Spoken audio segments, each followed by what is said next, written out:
I did my presentation on Alexander Graham Bell.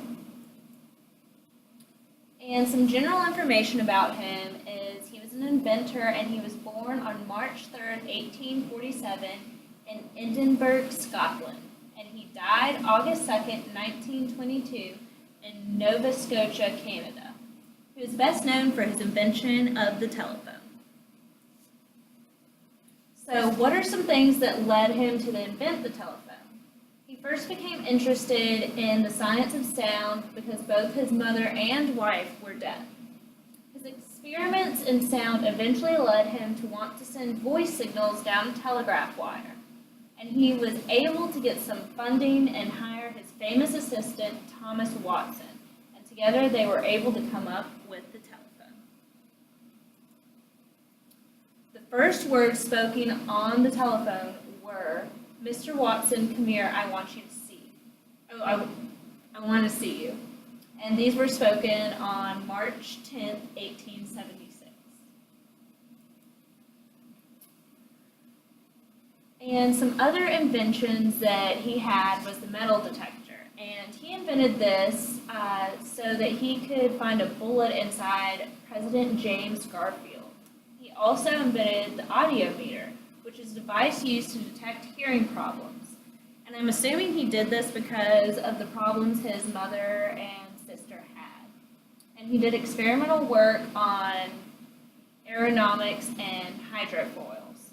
He invented techniques which helped in teaching speech to deaf people as well. And he made a device to help find icebergs. Some fun facts about Alexander Bell is the first transcontinental telephone call was made on January 15, 1950. He called Thomas Watson from New York City, and Watson was in San Francisco. Bell did not like to have a telephone in his study because he found it intrusive, and I found this kind of ironic considering he invented the telephone.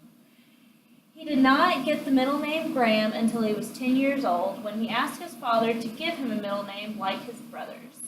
And at his wife's request, Bell went by his nickname Alec.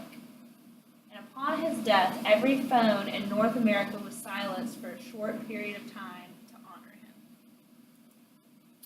And I'm now going to show a video of the first transcontinental phone call ever made.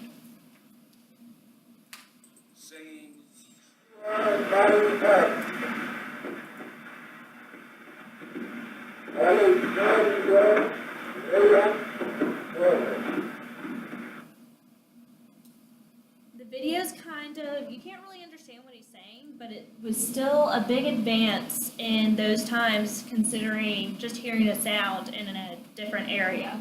It was a huge deal. And this is kind of what the telephone looked like when he invented it. It's a lot different from the smaller ones that we use today. And that's my presentation.